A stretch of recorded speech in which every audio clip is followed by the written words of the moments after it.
Took my wife to her dream vacation, but my wife stole my passport and left me stranded. They say the truth is stranger than fiction. Well, let me tell you, I learned that the hard way. Picture this, a dream vacation turned into a nightmare when my wife stole my passport and left me stranded. I bet you won't believe how I turned the tables on her and got the ultimate payback. Curious? Stick around, because you won't want to miss this. As I sank into my airplane seat, the rumble of the engines vibrating through the cabin, I couldn't help but feel the mix of pride and nervous excitement bubbling inside me. For months, I'd planned this trip down to the smallest detail. Sophia, my wife, had always talked about wanting something extraordinary, something so luxurious it would make her friends green with envy. She'd dropped hints for years: the sun-drenched beaches, crystal clear water, bungalows perched over the ocean. And now, finally, I'd pulled it off. I'd made it happen. This was the Maldives, after all. The kind of place people saw on Instagram and thought, that can't be real. But it was real. The private villa, the infinity pool, the champagne waiting on ice. I wanted to see that spark in her eyes. The one I'd fallen for, the one that told me I'd done something right. As the plane taxied down the runway, I glanced over at Sophia.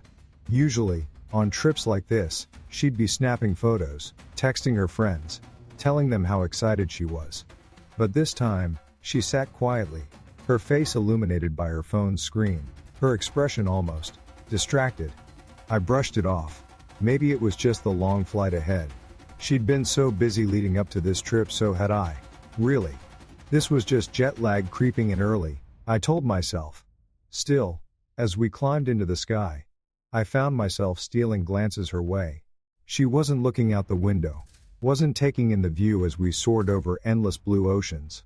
She didn't even seem to notice when the flight attendant brought her a glass of champagne.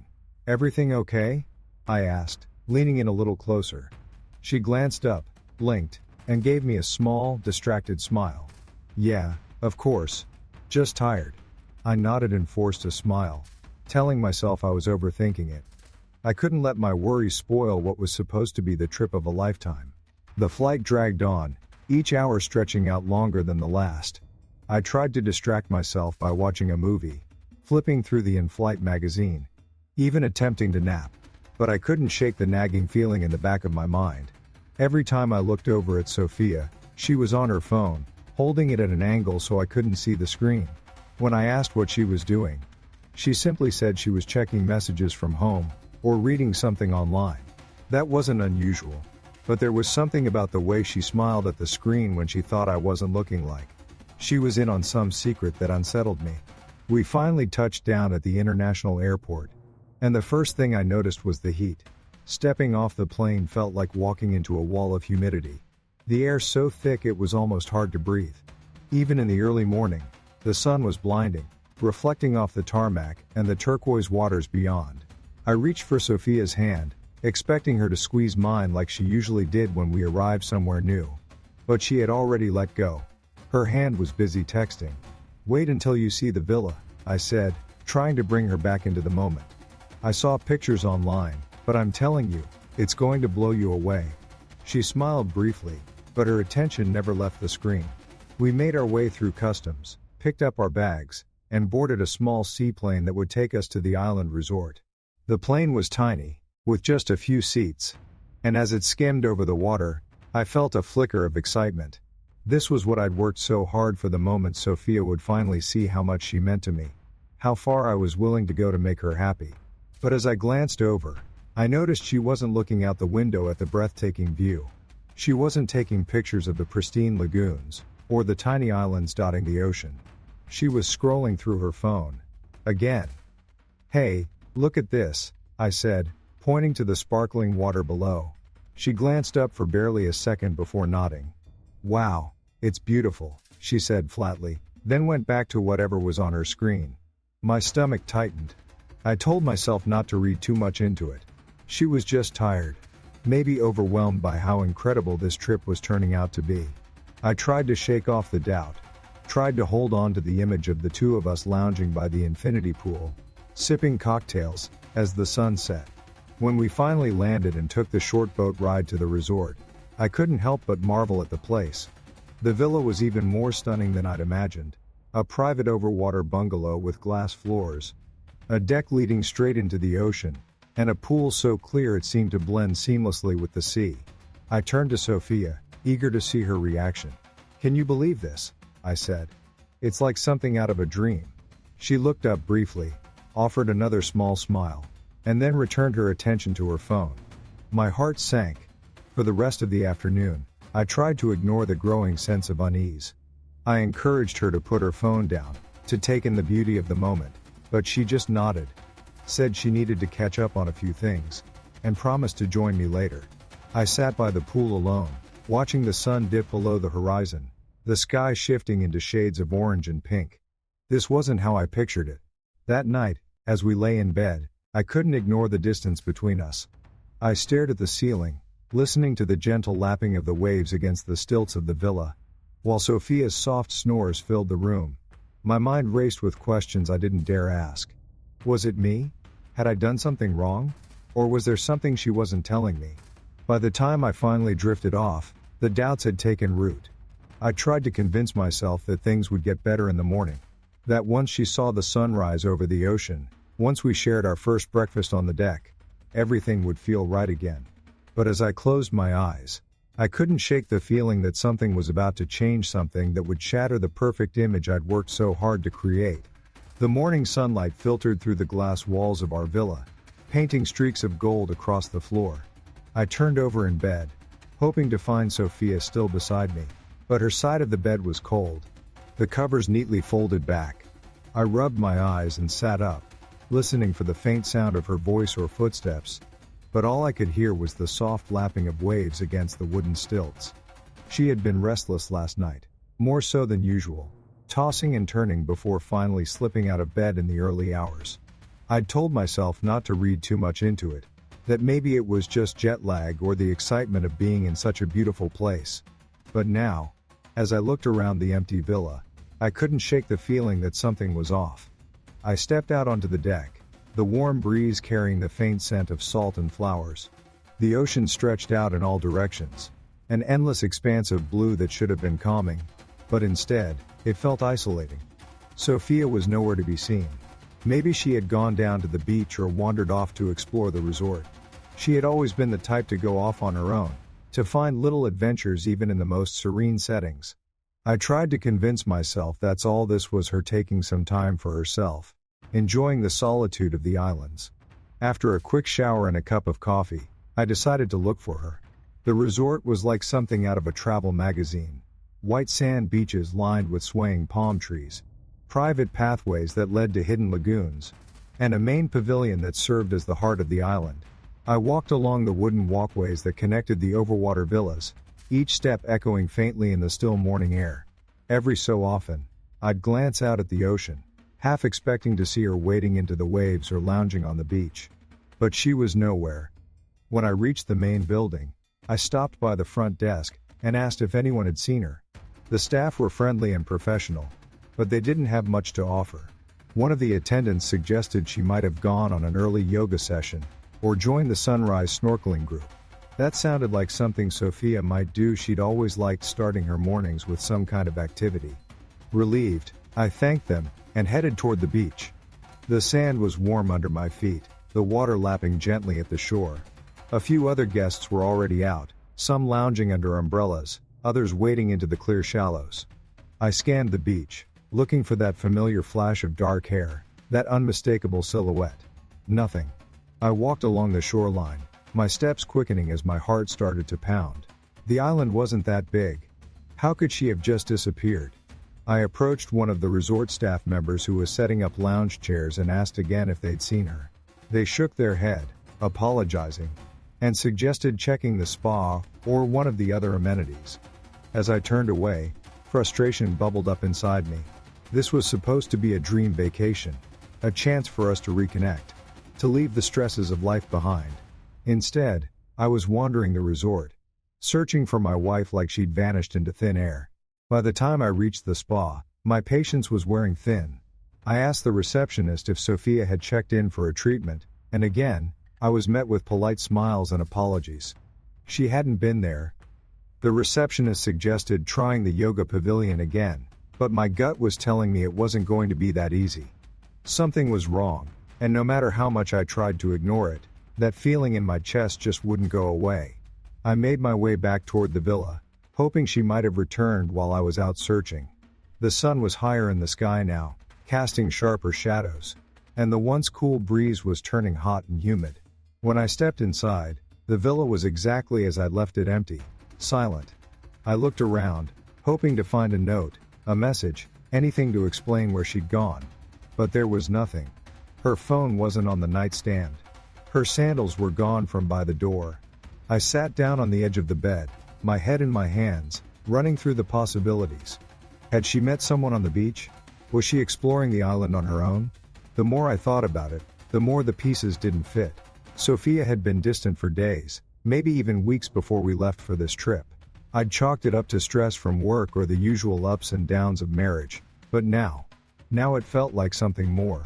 I remembered the way she'd been glued to her phone on the flight. The way she'd barely looked up at the views that should have taken her breath away. The way she kept her screen angled away from me, as if she was hiding something. I reached for my own phone, checking to see if she'd left me a message or tried to call. Nothing. I tried calling her, but the line went straight to voicemail. I tried again. Voicemail. My hands started to shake. The room felt smaller, the air heavier. Just as I was about to head back out to look for her again, I heard the soft sound of footsteps.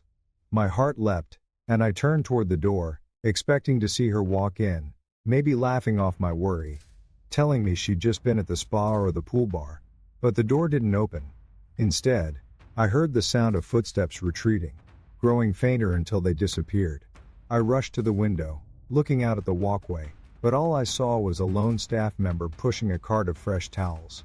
I took a deep breath, trying to steady myself. Maybe I was overreacting. Maybe she really had just gone for a walk, lost track of time, or gotten caught up in something. But as the hours ticked by, that small flicker of hope started to fade. Sophia didn't just wander off. She didn't just vanish without a word. By late afternoon, I was pacing the villa, my mind racing with worst-case scenarios. What if something had happened to her? What if she'd gotten hurt, or worse? I considered going back to the front desk, asking the resort staff to check the security cameras, to help me figure out where she'd gone. But a part of me hesitated. If I reported her missing, I'd have to explain everything: how she'd been acting distant, how I'd brushed off all the signs that something was wrong. I didn't want to admit that I'd ignored my own instincts, that I'd convinced myself everything was fine when it clearly wasn't. As the sun began to set, painting the sky in shades of orange and pink, I stepped out onto the deck once more.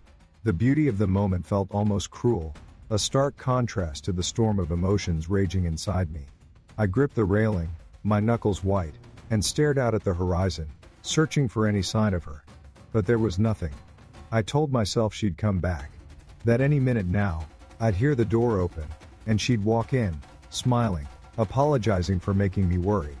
I tried to believe it, tried to hold on to that shred of hope. But deep down, I knew this wasn't just a simple misunderstanding. Something had changed. Something was wrong. And I couldn't shake the feeling that our dream vacation was about to become a nightmare. I couldn't believe what I was seeing: her walking arm in arm with another man, my passport and money gone. But this is where things start to get interesting. Do you think I let her get away with it? Comment 11 if you think I struck back immediately. Ortwoo225 if you think I let her dig her own grave. Drop your predictions now. I stood on the deck of the villa, the ocean stretching endlessly before me. But the view no longer brought the peace I had hoped for. Instead, it felt like the horizon was closing in, trapping me in this surreal limbo. Sophia was gone.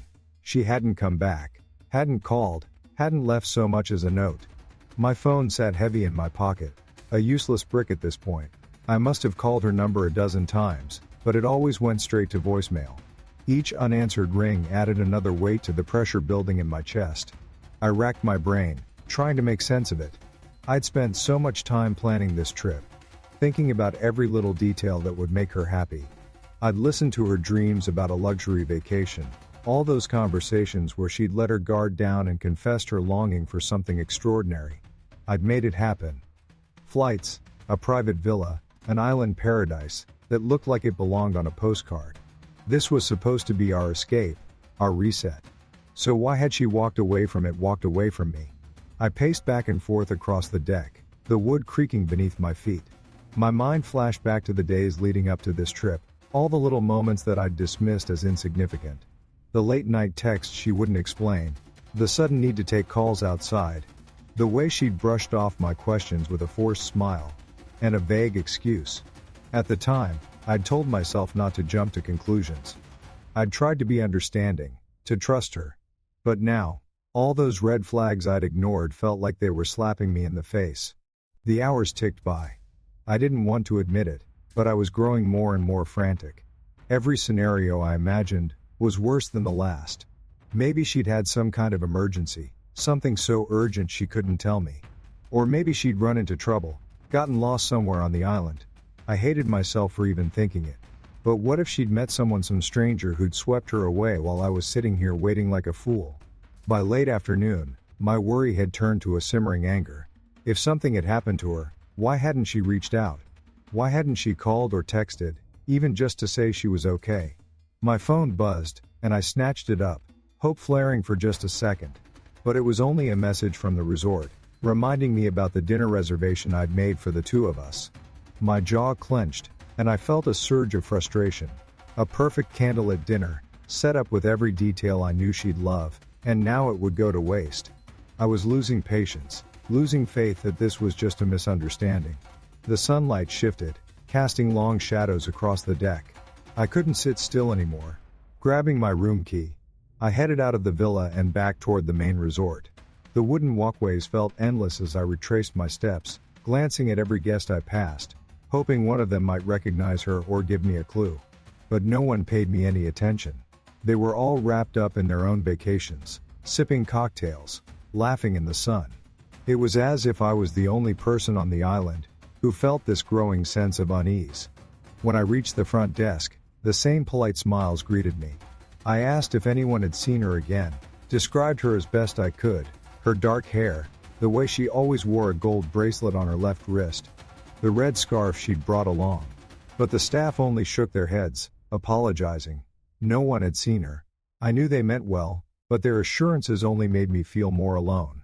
They suggested I check the spa, the beach bar, the activity center, places I'd already looked. I stepped outside, the warm breeze doing nothing to cool the fire growing inside me. I didn't want to jump to conclusions, but the longer she stayed away, the harder it was to hold back the tide of suspicion. My mind kept going back to those late-night texts, the way she'd started keeping her phone just out of view, how she'd suddenly started making excuses not to spend time together. It had all seemed so small, so easy to brush aside. But now, those moments felt like the key to understanding what was happening. I found myself wandering toward the beach, where the water lapped gently at the shore. The sound used to calm me, but now it only heightened the tension. I scanned the shoreline, hoping for some trace of her footprints in the sand, her scarf draped over a chair, anything that would tell me where she'd gone. But it was just sand and water, the occasional umbrella casting a shadow over a lounge chair. The only people I saw were other couples and families, all of them wrapped up in their own perfect vacations. It felt surreal, like I was walking through a dream where everyone else was happy and carefree while I carried this growing weight in my chest. I stopped and looked out at the horizon, my hands on my hips, trying to take deep breaths. The situation felt unreal.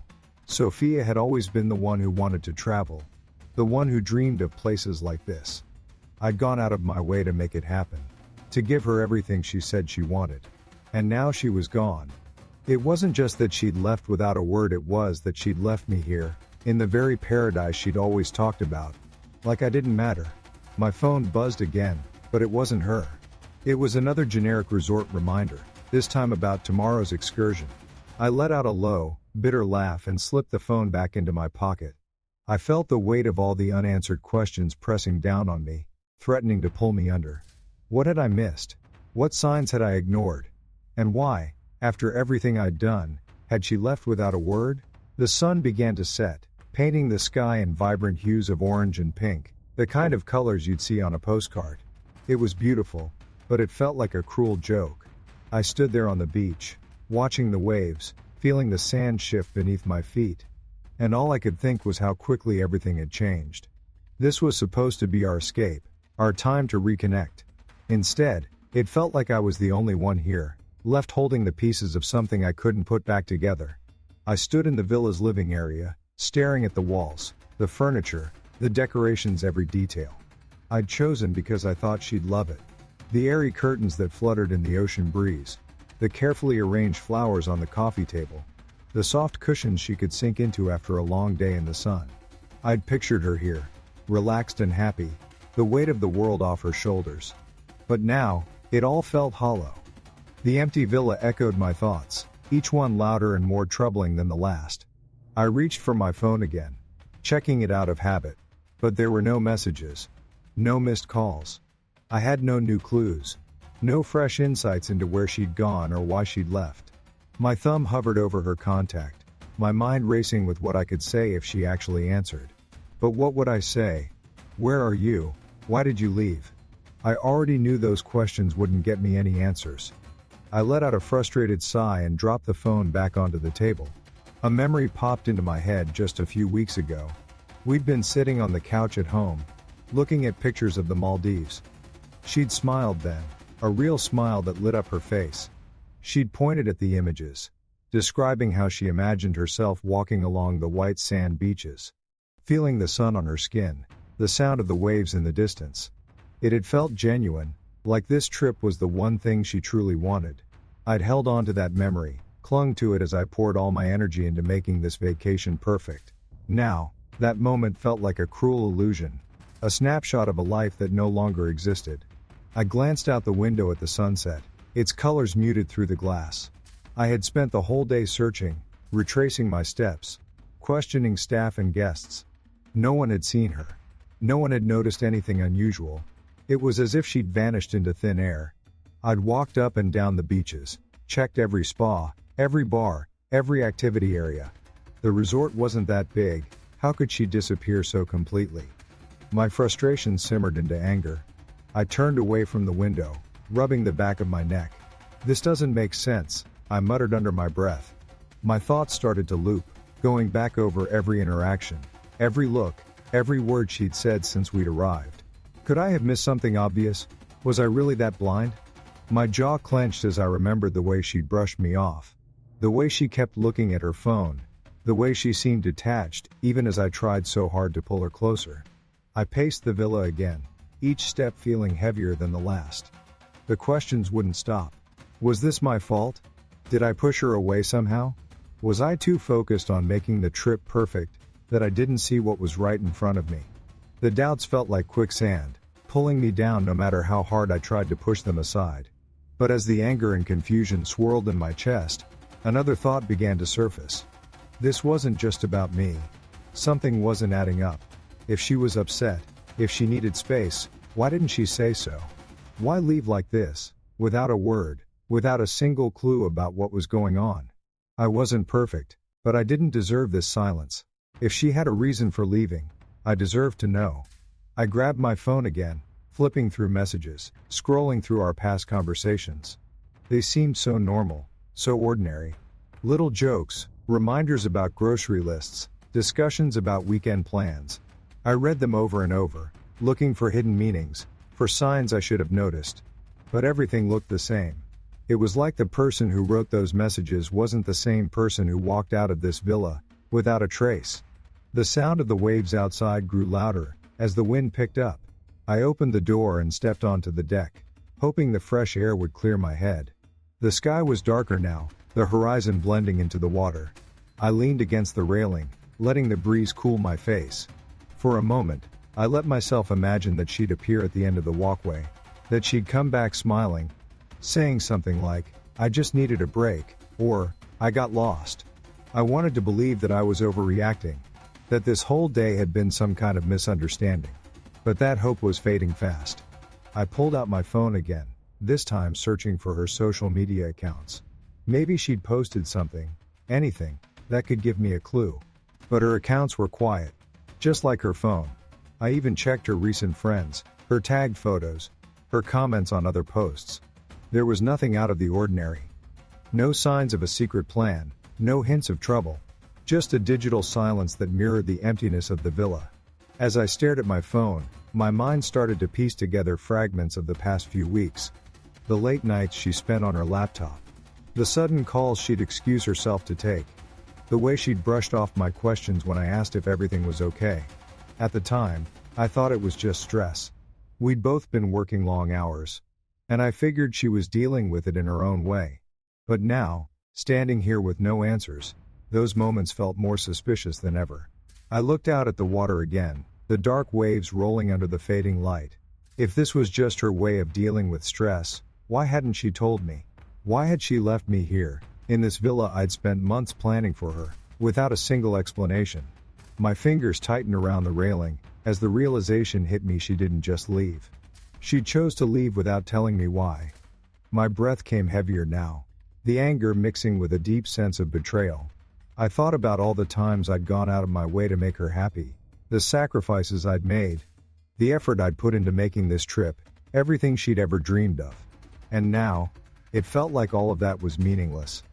She didn't just walk out of this villa. She walked out of our life together. The wind picked up again, colder now, carrying the salty smell of the ocean. I stared at the horizon, my hands gripping the railing so hard it hurt.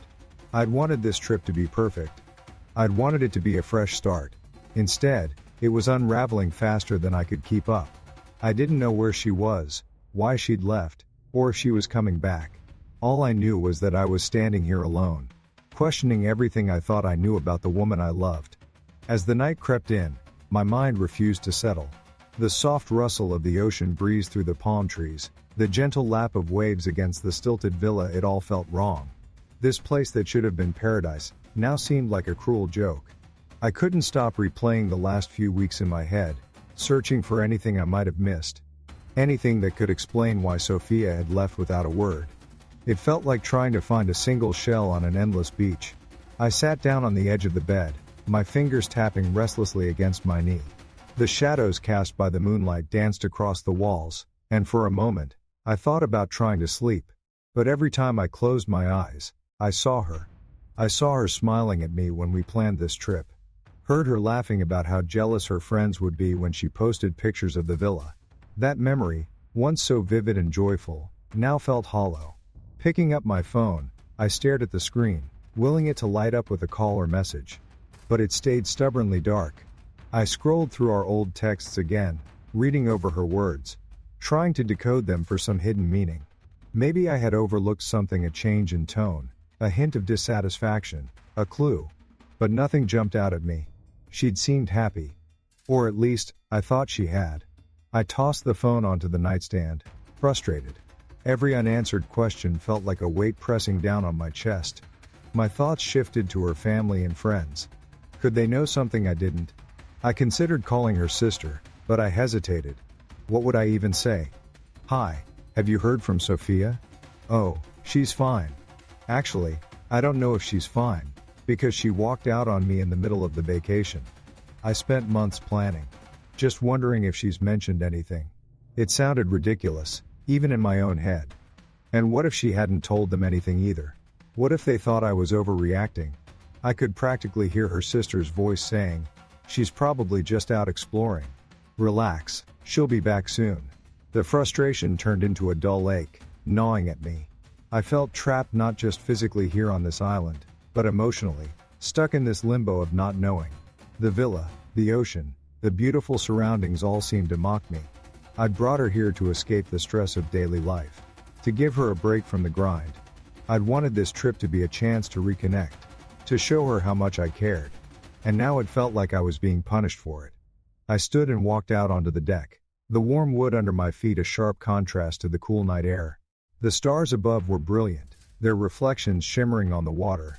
It was the kind of view people dreamed of, the kind of setting where love stories were supposed to unfold. But all I could see was emptiness. She wasn't here to share it with me. She wasn't here to marvel at the night sky, to laugh about how far away everything else seemed, to toast with the champagne I'd ordered for our arrival. I leaned on the railing, staring out at the dark horizon. The moonlight glinted off the waves, and for a moment, I let myself imagine her walking back down the wooden path, smiling at me, as if nothing had happened. But the moment passed, and I was left with only the sound of the ocean and my own thoughts. I kept coming back to the same question: why? Why would she do this? She had always been adventurous, yes. She loved trying new things, loved the thrill of the unknown. But this wasn't her style. She wasn't careless. She wasn't cruel. Or at least, I didn't think she was. The Sophia I knew had known wouldn't have left me like this. The more I thought about it, the more I realized I didn't know if I actually knew her at all. That realization hit me like a punch to the gut. Had I been blind? Had I been so wrapped up in my own efforts to make her happy that I didn't see what was really going on? I thought about her late-night phone calls, the texts she didn't want me to see, the way she seemed distracted even as we planned this trip. I'd told myself it was work stress, or just a phase. I'd believed her when she said she was fine. But now, standing here alone, I couldn't ignore the signs anymore. Something had been off for a while, and I'd been too focused on the perfect vacation to notice. I clenched my fists against the railing, my knuckles white. I wanted answers, but all I had were questions and a gnawing sense of betrayal. I stayed on the deck for what felt like hours, watching the waves roll in and out. The night growing deeper. My thoughts ran in circles, never settling, never finding resolution. At some point, I realized the anger I felt wasn't just at her, it was at myself. I'd ignored my instincts, pushed aside my doubts because I wanted so badly for things to be perfect. I wanted to believe that the woman I loved was still the person I thought she was. As the first hints of dawn began to color the sky, I finally turned away from the railing. I didn't have the answers I wanted, but I knew one thing for certain: I couldn't keep waiting. I couldn't keep clinging to the hope that she'd just walk back in and explain everything. I had to find out what had happened. I had to understand why she'd left, and whether there was still anything left to salvage. I walked back inside, the villa now bathed in the soft light of morning. It looked so peaceful, so perfect, but it felt like a hollow shell. I couldn't shake the feeling that everything I thought I knew was slipping away. I grabbed my phone from the nightstand and stared at the screen, my thumb hovering over her contact. One last call, one last attempt to reach her. My chest tightened as I hit dial, the sound of ringing filling the silent room. And then, like every other time, it went to voicemail. As the day wore on, the weight of the silence pressed down harder. The empty villa felt more suffocating by the hour. I'd gone through all the motions, called her phone again and again, left voicemails that went unanswered, combed through our old messages like they might suddenly reveal a hidden clue. But nothing. Not a single word. It felt like staring into a void, and the void wasn't giving anything back. I walked back onto the deck, the breeze catching the edges of my shirt. The sun was high now, reflecting off the ocean's surface, in glittering shards of light. It should have been beautiful. The kind of view I'd spent months imagining would bring us closer together. But all I could think about was how alone I felt standing there. The waves lapped against the stilts of the villa. The same calm rhythm as always. Nothing had changed except everything had. I tried to remember the last real conversation we had. Not the surface level stuff about flights or packing, but a real conversation. It was harder than I expected. I could recall the plans we made, the restaurants we wanted to try, the way she'd smiled when I suggested snorkeling. But those were just details. The deeper talks about how she was feeling, about us. I realized I couldn't pinpoint the last time we'd had one of those. Maybe that was the problem. Maybe I hadn't asked enough questions, or maybe she hadn't wanted to answer them. I leaned on the railing, staring out at the horizon. For all the searching I'd done both around the resort and in my own thoughts, I wasn't any closer to understanding what had happened. Part of me wanted to stop trying. I wanted to let it go, to accept that she'd left, and move on. But every time I thought about doing that, something in me fought back. I couldn't just let it go. I needed to know why. I turned and went back inside, pacing the villa. The sound of my footsteps on the polished wood floor echoed in the quiet. I ran my fingers through my hair, frustration building. What had I missed? What sign had I ignored? It didn't make sense, none of it did. She'd seemed fine. Sure, a little distant at times, but I thought that was just stress. I thought this trip would fix it. I thought it would be enough. My thoughts spiraled back to all the effort I'd put into making this happen. I'd spent weeks researching the best places to stay, finding the villa that I knew she'd love. I'd booked excursions, planned romantic dinners, even double-checked the wine selection so everything would be perfect. It wasn't just about the trip itself. It was about showing her how much I cared, how much I wanted her to be happy. So why had she walked away from all of it? From me? I stopped pacing and looked around the room again. The flowers I'd asked them to put on the table were still fresh, the champagne still chilling in the bucket. It was like a cruel joke. I'd created this picture-perfect setting, and now it just felt empty. I sat down on the couch, my head in my hands. I couldn't shake the feeling that this was my fault somehow. That if I'd been more attentive, if I'd noticed the signs earlier, maybe this wouldn't have happened. But then, another thought crept in, one I hadn't allowed myself to entertain before. What if this wasn't about me at all? What if she had her own reasons for leaving, reasons that had nothing to do with what I did or didn't do? The idea sent a chill through me. It wasn't comforting, it was terrifying. It meant that no matter how hard I tried to figure it out, no matter how many times I replayed our conversations, I might never find the answer. I reached for my phone again, even though I knew it was pointless. I stared at her contact, the familiar photo of her smiling back at me. It was the same picture I'd taken on one of our early trips together, back when everything felt so simple. I tried to call, and of course, it went straight to voicemail. The robotic voice telling me to leave a message felt like a slap in the face. I hung up without saying anything. The hours passed, the shadows lengthening as the sun began its descent. I sat on the deck again, watching the sky shift from blue to orange to pink. I used to love sunsets, the way they made everything feel softer, calmer. But now, they just felt like another reminder of the time slipping away. Each passing minute was another minute without her. Another minute of not knowing. I heard voices in the distance, other guests laughing, chatting as they walked down the pathways. Their happiness felt like salt in the wound. I envied their ignorance. They didn't know what it was like to be left behind, to be the only one wondering what went wrong. I tried to focus on the horizon again, on the endless stretch of water, but my thoughts kept circling back to her. I remembered a moment from before we left for this trip.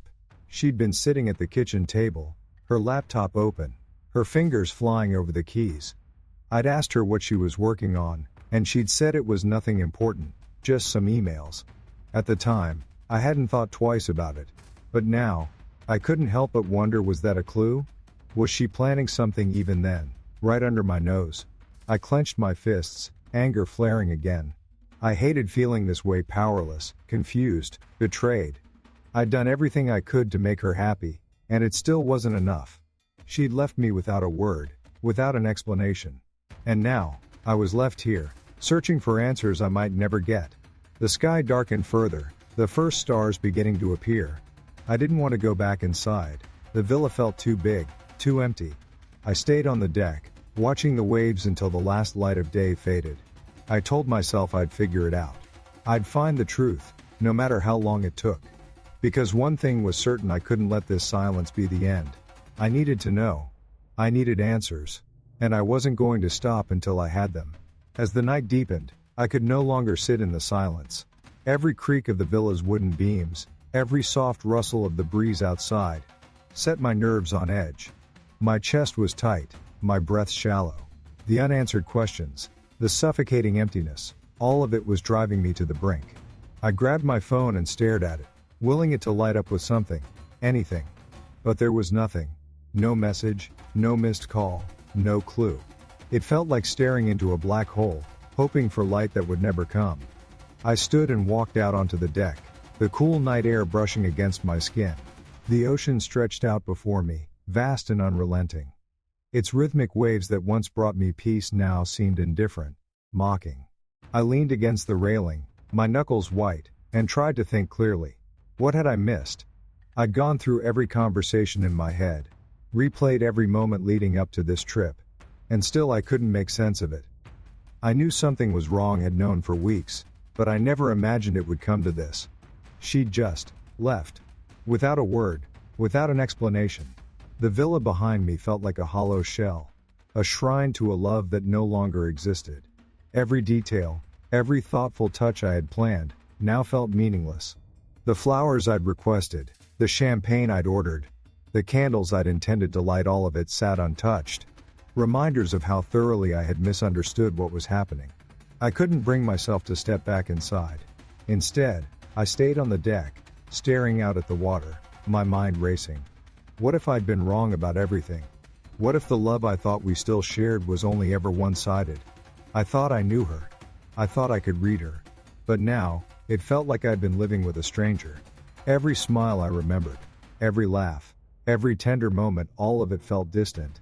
Like a story I'd made up to convince myself we were still happy. She'd been distant for weeks, and I had convinced myself it was stress, or work, or just the pressure of everyday life. I thought this trip would fix it. That giving her this perfect escape would remind her of how much we had. How much I loved her. Instead, it only seemed to confirm how far apart we'd drifted. The anger started to bubble up again. How could she do this? How could she walk away without even a word? The effort I'd put into this vacation, the months of planning, the money spent, the dreams I'd built around this time together, how could all of that mean nothing to her? I clenched the railing tighter, my jaw locking, as I tried to keep my frustration in check. But it was impossible. The betrayal burned in my chest, a heat I couldn't extinguish. And then, a thought crept in. A horrible, gut-wrenching thought. What if she hadn't just left to be alone? What if she was with someone else? The idea hit me like a punch to the stomach. I remembered the late-night texts, the phone calls she didn't want me to hear, the way she angled her screen away from me on the plane. I had dismissed it at the time, convinced myself I was being paranoid. But now, standing here alone in the dark, those little moments took on a sinister clarity. She hadn't been pulling away from me because of stress. She'd been pulling away because she was already gone. Emotionally, if not physically. She'd left long before we ever boarded that plane. The wind picked up, sending a chill through the thin fabric of my shirt. I crossed my arms over my chest, but it wasn't enough to shake the cold that was now firmly settled inside me. I didn't want to believe it. I didn't want to accept that the woman I loved could betray me like this. But what other explanation was there? If she'd been in trouble, if she'd needed help, she would have reached out. If she'd been lost or hurt, someone would have found her by now. No. The only reason for this silence, this void, was that she chose it. She chose to leave me here, to disappear into the night without a trace. The sound of laughter floated up from a nearby villa. A cruel reminder of the world moving on without me. Other couples were enjoying their vacations, sipping cocktails on their decks, watching the same ocean that now felt like a prison. I turned my back to the water and faced the villa. It looked so peaceful, so inviting, but I couldn't bring myself to go back inside. Not yet. I felt like if I stepped through that door, I'd have to confront the truth that she wasn't coming back. And I wasn't ready to face that. I paced the deck, my footsteps hollow on the wooden planks. The anger surged again, this time directed not just at her, but at myself. How could I have been so blind? How could I have ignored the signs for so long? I thought I was doing everything right. I thought I was giving her the space she needed, the support she wanted. But clearly, it wasn't enough. Or maybe it had never been about me. Maybe this was who she really was, someone who could walk away without a backward glance. Who could leave me here with nothing but questions and regrets. My phone buzzed in my pocket, breaking the spell of my thoughts. My heart jumped, and for a brief, foolish moment, I thought it might be her. I pulled it out quickly, my breath catching as I saw the notification. But it wasn't her. It was just another generic reminder from the resort, letting me know about the breakfast buffet in the morning. I let out a bitter laugh, the sound harsh in the quiet night. Breakfast. Like I could think about food right now. I turned the phone over in my hand, tempted to throw it into the ocean. But instead, I slipped it back into my pocket and leaned against the railing once more. The stars were out in full force now. A brilliant tapestry against the inky sky. The sight would have been breathtaking if my chest weren't so tight. If my head weren't spinning with thoughts I couldn't control. I tried to focus on the stars, to lose myself in their endless patterns. But every time I tried, my mind circled back to her. Where was she now? Was she thinking about me at all? Or had she already moved on, erasing me from her life as easily as she had erased herself from this trip? I closed my eyes and let out a long, slow breath. The villa creaked behind me, the breeze tugged at my hair, and for a moment, I let the sounds of the night wash over me. I told myself I would figure it out. I would find out where she went, why she left, and what it all meant. But right now, all I could do was stand here in the darkness, trying to make sense of the pieces she'd left behind. I walked back into the villa, the air inside feeling heavier than the humid night outside. I couldn't shake the sensation that every corner of this place was staring at me, silently accusing me for not seeing this coming. The soft hum of the air conditioner, the gentle sway of the sheer curtains in the open doorframe, all the little details I'd spent weeks imagining as part of a perfect getaway now seemed absurd. Everything had been so meticulously planned, so carefully thought out, but here I was, pacing the floors like a caged animal. No answers, no explanations, just the sound of my own breathing, and the faint echo of my footsteps on the wooden floorboards. I sank down onto the couch and stared at the untouched champagne bucket. The ice had long since melted, the bottle resting in a pool of water. I thought about opening it, pouring a glass, and drinking away some of the tension. But I couldn't bring myself to do it. It felt wrong, like it would somehow solidify the fact that she wasn't coming back. Instead, I just sat there, elbows on my knees, head in my hands, trying to make sense of what little I knew. The truth was, I didn't know anything. I had no idea where she was or why she'd left. I kept replaying our last few conversations in my mind, looking for signs, clues, anything. The way she'd been distant on the plane, how she brushed off my attempts at small talk, how she barely looked up from her phone when we first arrived. All of it felt like puzzle pieces I couldn't fit together. At the time, I'd told myself it was just the long flight or jet lag. I thought she needed a day to decompress. But now it was clear she wasn't just tired. She was gone, and I had no idea if she was ever coming back. I grabbed my phone from the coffee table and unlocked it, scrolling through my contacts. My finger hovered over her name. Should I call again? Would it even matter? I'd already tried so many times. Each call went straight to voicemail. Each text went unanswered. I thought about leaving another message, but the words caught in my throat before I even started. What would I say that I hadn't already? Where are you? What's going on? Just call me so I know you're okay. None of it seemed enough. I tossed the phone back onto the table and leaned back against the couch.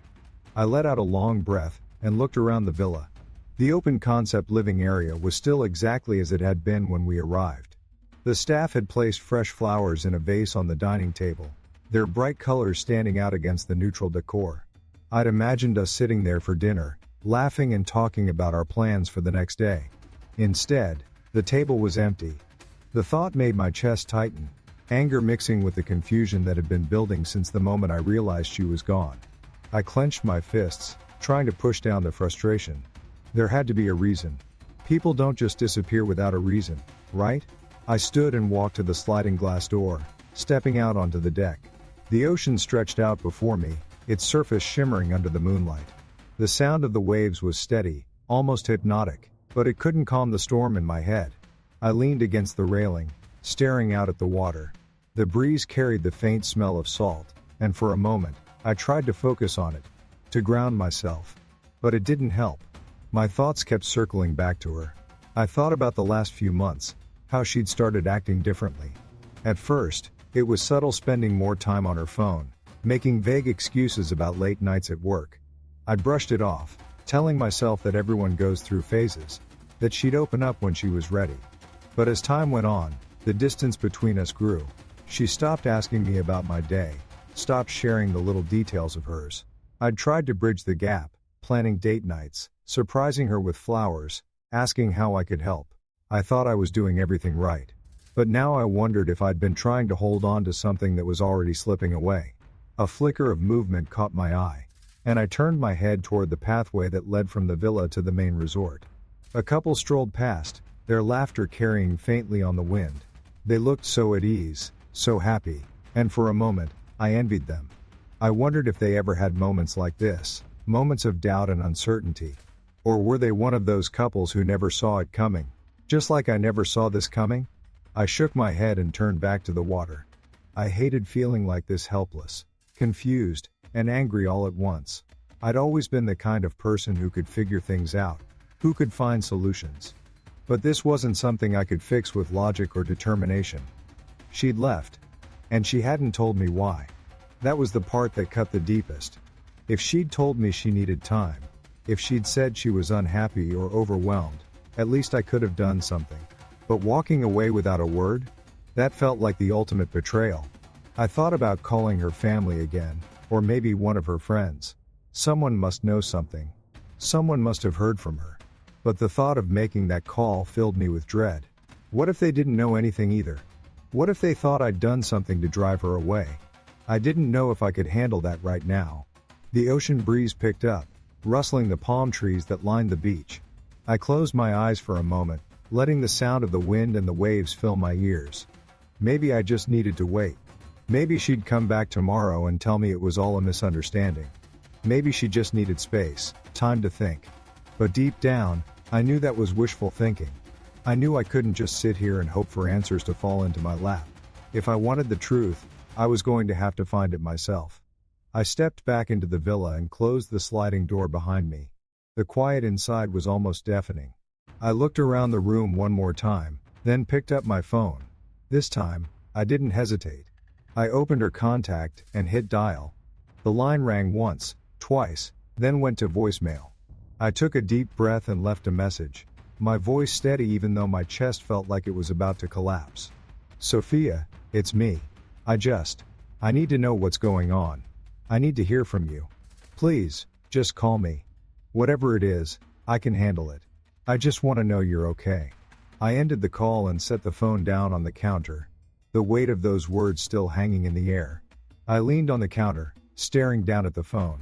It didn't feel like enough, but it was all I had. The silence of the villa pressed in around me, and I realized that, for now, all I could do was wait. Wait and hope that she'd hear my message and decide to reach out. Wait and hope that I'd finally get the answers I so desperately needed. I stood there, staring at the phone on the counter, my mind a whirlwind of what-ifs.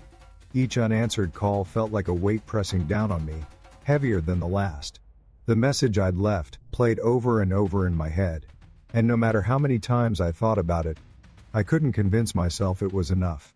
It was hard not to imagine her hearing my voice and just ignoring it. The thought made my chest tighten, my breath hitching in frustration. I told myself to stay calm, that she'd call back, that there had to be a reasonable explanation for all of this. But deep down, I knew I was lying to myself. I walked to the sliding door and stepped outside. The air was still warm, the ocean breeze carrying the faint scent of salt. The waves rolled in, steady and soothing, but I couldn't find any peace in it. The villa's deck stretched out beneath my feet, a perfect spot to relax and enjoy the view.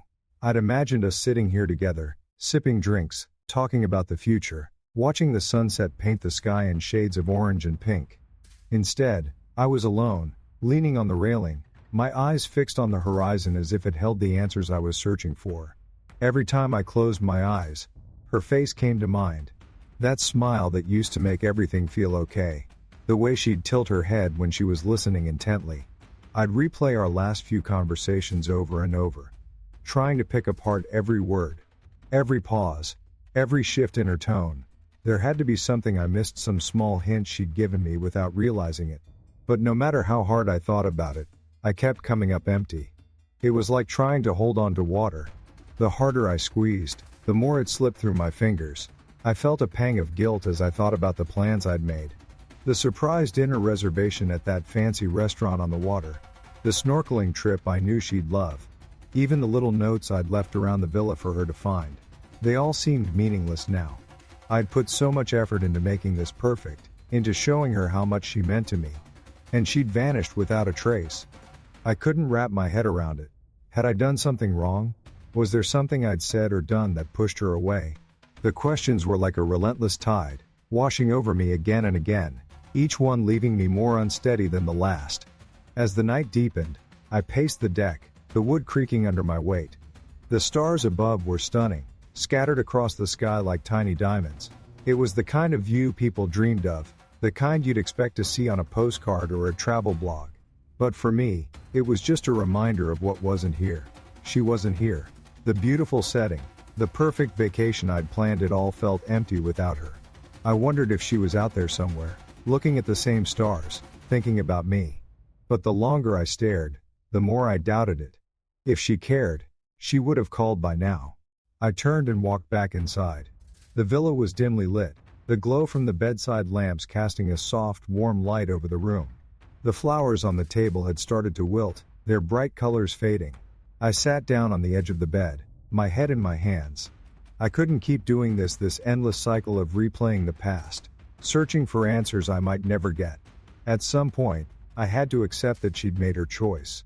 And that choice didn't include me. I let out a slow breath and glanced at my phone again. No missed calls, no new messages. I picked it up and scrolled through the contact list, my thumb hovering over her name. It felt ridiculous to call again, but I couldn't help myself. I pressed the button and listened as it rang once, twice, 3 times, before going to voicemail. "Sophia," I said after the beep, my voice steady despite the ache in my chest. "I just need to know you're okay. Whatever's going on, you can tell me. I'll understand. Just, please call me back." I hung up and set the phone down, the silence of the room pressing in on me once more. I stood and wandered into the kitchen. I opened the fridge and pulled out a bottle of water, twisting off the cap and taking a long drink. The cool liquid helped a little, but it didn't stop the restless feeling gnawing at me. I leaned against the counter, staring out the window at the moonlit beach. The waves were still rolling in, the breeze still rustling the palm trees. Everything out there looked so calm, so normal. But inside, I was anything but. I thought about going for a walk, maybe heading down to the beach. But I couldn't shake the feeling that if I left, I might miss something, like if I stayed here. She might walk through the door or call my phone. It was irrational. I knew that. But the thought of stepping away, even for a moment, felt like giving up. So I stayed. I stayed and stared at the phone, willing it to ring, willing her name to pop up on the screen. Hours passed, and still nothing. The frustration turned to a dull ache, a weight that settled in my chest and refused to lift. I finally crawled into bed, pulling the sheets up around me. The room was quiet, the only sound the gentle hum of the ceiling fan. I closed my eyes and tried to focus on my breathing, tried to let the rhythm of it calm me. But my mind wouldn't stop racing. I kept seeing her face, hearing her laugh, remembering the way she used to look at me. And I couldn't understand how it had all fallen apart. I don't know how long I lay there before I finally drifted off. When I woke, the sun was just beginning to rise, casting a pale golden light over the villa. I sat up slowly, rubbing my face. The heaviness was still there, the unanswered questions still pressing down on me. I reached for my phone, but it was the same as before. No messages, no calls. I got up and walked out onto the deck. The morning air was cool, the waves still rolling in like they always did. I leaned on the railing, staring out at the water. I couldn't stay here, not like this. I had to do something. I didn't know what, but I couldn't just sit around and wait. Waiting hadn't gotten me anywhere. It was time to take a step forward, to start figuring out what came next. I turned and went back inside, the decision made. Maybe the first wouldn't get the answers I wanted. Maybe I'd never know why she left or where she went. But I couldn't let that stop me. I had to move on. I had to find a way to pick up the pieces and start again. It wasn't going to be easy, but it was the only choice I had left. I took a deep breath, feeling the resolve settle in my chest. It was time to move forward. Now that you know how it all ended, tell me, what would you have done? Would you have confronted her, or played it cool until the perfect moment to strike back? Let me know in the comments. And don't forget to share this story with someone who loves a good tale of justice. If you want more stories like this, hit the like button, and subscribe for the next shocking twist because, trust me, there's always another. Looking back, I realize how much trust I had given, without truly considering if it was deserved. This experience taught me a painful yet valuable lesson. Trust must be earned, not simply given. In our society, especially here in the US, it's easy to assume that love or commitment alone guarantees honesty. But the truth is, we must remain vigilant, value ourselves, and demand integrity from those around us. Blind trust can leave us stranded, sometimes literally, and it's up to each of us to ensure that those we rely on are worthy of that trust. Let's hold ourselves and others accountable,